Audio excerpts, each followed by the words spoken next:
Empoweristas, it's Alex Worley, and I am joined by my dear friend Stephanie Yes, Gray, also known as the TV host of Superfan Suite on Freeform and a relationship expert. This is so fun to have you here. Thank you. We've been wanting to do right. this for a while, and I'm happy that I'm finally here. Yes. Because this is what we talk about normally. Totally. So one day, literally, we were having coffee and we were talking about relationships and our philosophies on things. And we're like, oh my gosh, we need to put a camera on and share this with everyone and get their input and just have a conversation. So this is a special edition of Empowerista relationship chat, specifically about how empowered relationships empower the rest of your life and your career in particular. Yes. So where should we begin, Miss Relationship Expert? We can begin because I remember when I realized that it really, your relationship and your personal life, especially romantically, really does make you feel either confident in your career life and self-assured, or kind of weak and insecure. It carries over. Totally, and a lot of times people think that your professional and your personal life are separate. So not the case. They are so intertwined. I think that's the first thing that we both agree on. You can let us know if you disagree, but I think that they're so intertwined and affect each other. And so if you're feeling disempowered really in any category of your life, it's going to seep into other areas, right? No, I agree. I dated a guy who, I know we were talking about ghosting a second ago, where maybe if a guy isn't interested or if he's busy, you don't really know why, but all of a sudden he disappears. That happened to me, and it was like that frequently all the time, and it started making me feel weird. I felt like I'm ugly all of a sudden. It did a mind trip, and it's funny how much it affects you. And then all of a sudden I started reaching out to places less. I'd say weird things in my emails like, just checking to see, and like, thank you so much, and like a lot of smiley faces, and I really did see the insecurity I'm sorry, play a out. lot of smiley faces got me. But this is a serious topic. No, I think it's true that sometimes women will allow another person, whether it's a romantic relationship or another relationship, define who they are and their worth and their confidence.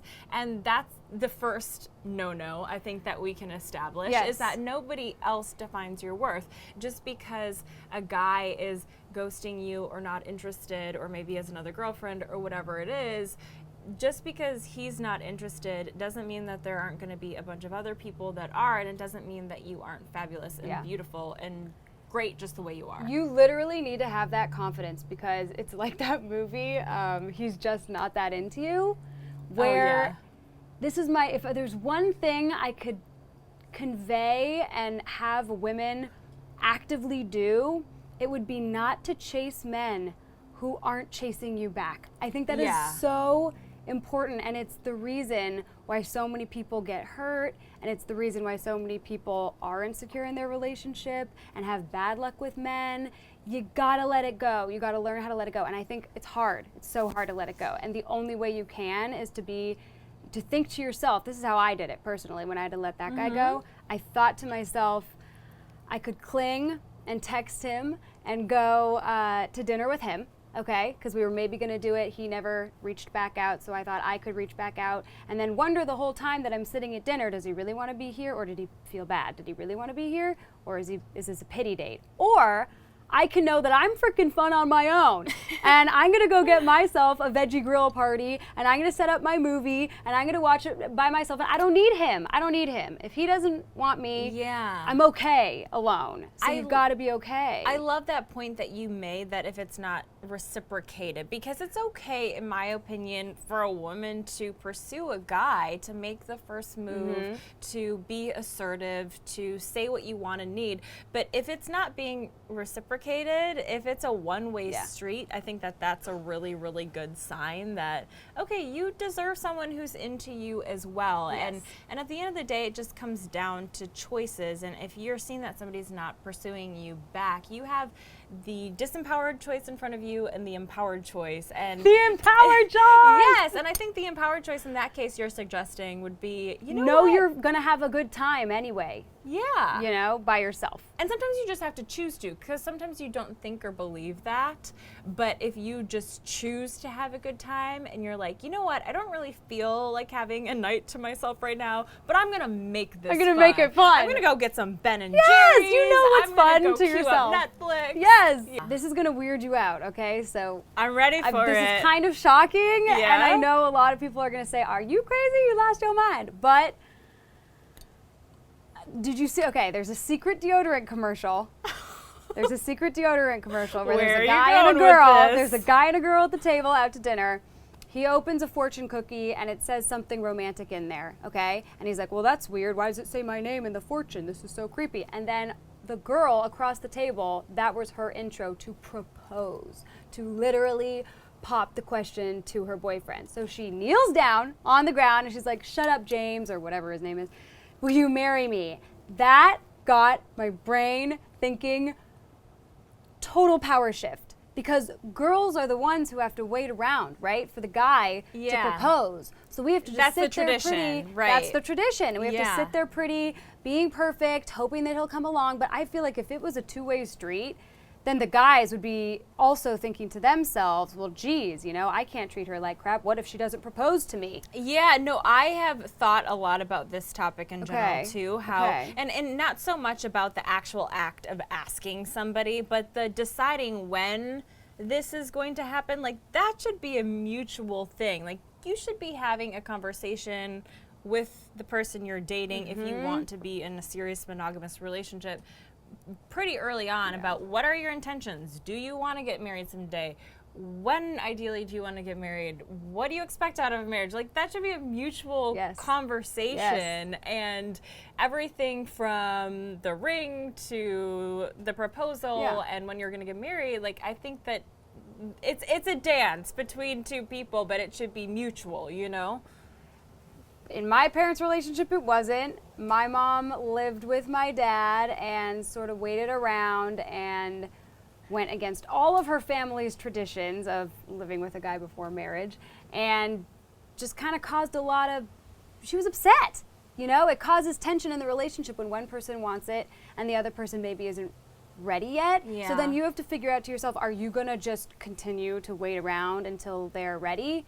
Or, like, when's your cutoff date? Because you can't wait forever. You're going to get resentful, and it's going to make the relationship toxic anyway.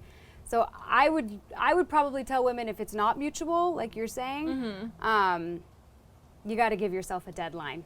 You know, 1 year and I'm out. You got to stick to that deadline.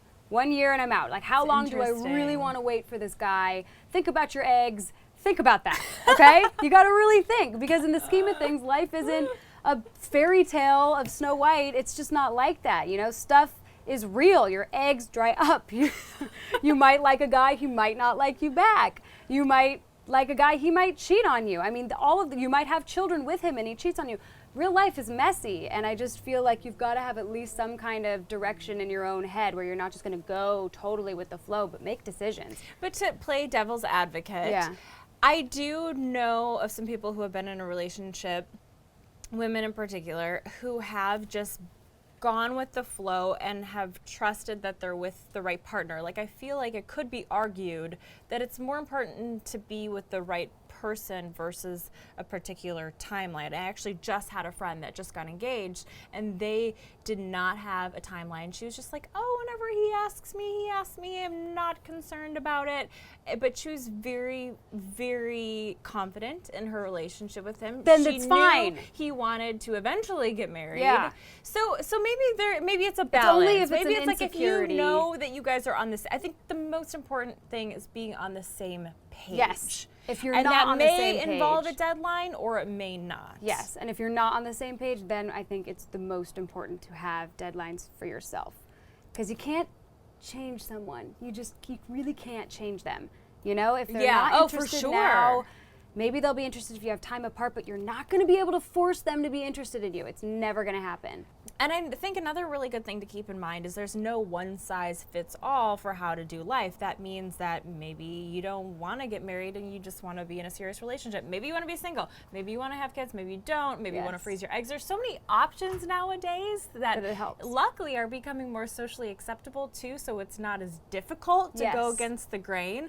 And I know that you have some unconventional preferences. Yes, one would think that here I am preaching that you have to be traditional and wait for the guy and all this stuff, but I'm starting to think, like how you said, where we're having unconventional things emerge, I think those are emerging because women are unconventional now. We have careers, you know, we make our own money. We're really independent. Right. So flash back to the days when people, you know, when all women got married and the 50s and that's what happened and you were a housewife and that's that, okay? Right. There were such different circumstances then. First of all, back in the day, people only lived till about 30 anyway. So getting married for the rest of your life way back in the was day, like 10 more years, okay? So cry me a river, you have to be married for 10 years. So there's that. And women also didn't have any financial means, right? So if they wanted to survive in the world, they had to get married and then cling to that kind of security. So oftentimes I feel like that's kind of why that tradition became a thing. But if those other traditions are no longer happening, why are we sticking with that one tradition of marriage? And and certainly they happen sometimes still, and I think just in general it's so good that women have options, and so some women are still going to choose staying home and being moms, and that's great, and that percentage of women has certainly decreased a lot, but then now women have the opportunity to do so many things that a lot of them find exciting, and you know, you can have a 9-to-5 job, you can create your own business, there's so many options, and it's so awesome. I personally don't think that marriage is only for people who take the traditional route. I'm married, but I have a very unconventional career and I'm very independent.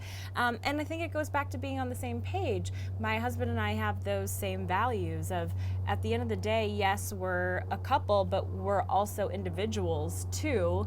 And we should, you know, pursue our passions and our purpose. And so I can attest that it works to have a traditional marriage but unconventional, you know, career, and that dichotomy for us works, but maybe not for everyone. So you're going to choose to not get married even though you're Probably in a serious monogamous relationship. Testimony to Worley, she is not kidding. She is independent, and even for her birthday, we all sat at the table, and couples didn't even sit together, and I loved it. Like, all the men were at this table, and then Worley was having independent girl time, and it was her birthday. That's like the time you'd be with your husband. We did mean to sit at the same table, but we were separated in two tables, and we were like, oh, maybe girls should be over here and boys over here. I felt like the girl straight power. Up high school. That's how I felt, though. I was like, yeah, we are. Maybe we should all pay ourselves, too. But then we were like, nah. You know what I think it partially is, too, is I've known him for so long. I've known him for 11 years that after you know someone for that long, you're like, you know what, I don't need to see you right now. Like, that's okay. I'll see you tonight. I'll see you later. But so yes, it's like, it's all good. So for some it might people, be some of that, but for some people that works. And I don't mean to harp on marriage, because I really do believe that marriage does work for some people. It really does. So I believe in it for those people. I think I don't like that 100% of the world puts that kind of pressure on themselves to do marriage when maybe only 50% of the world are compatible with marriage. I completely That bugs agree. me, because then that 50% who aren't compatible with marriage and get married and do that because of societal pressures, they feel bad about themselves. I failed. I'm a failure. I'm bad at marriage. It's me. When really, no, you're not meant for marriage. I completely agree. So here is Stephanie Gray, relationship expert, telling you you don't have to get married. You don't have to get married. And if you want to get married, you can propose yourself.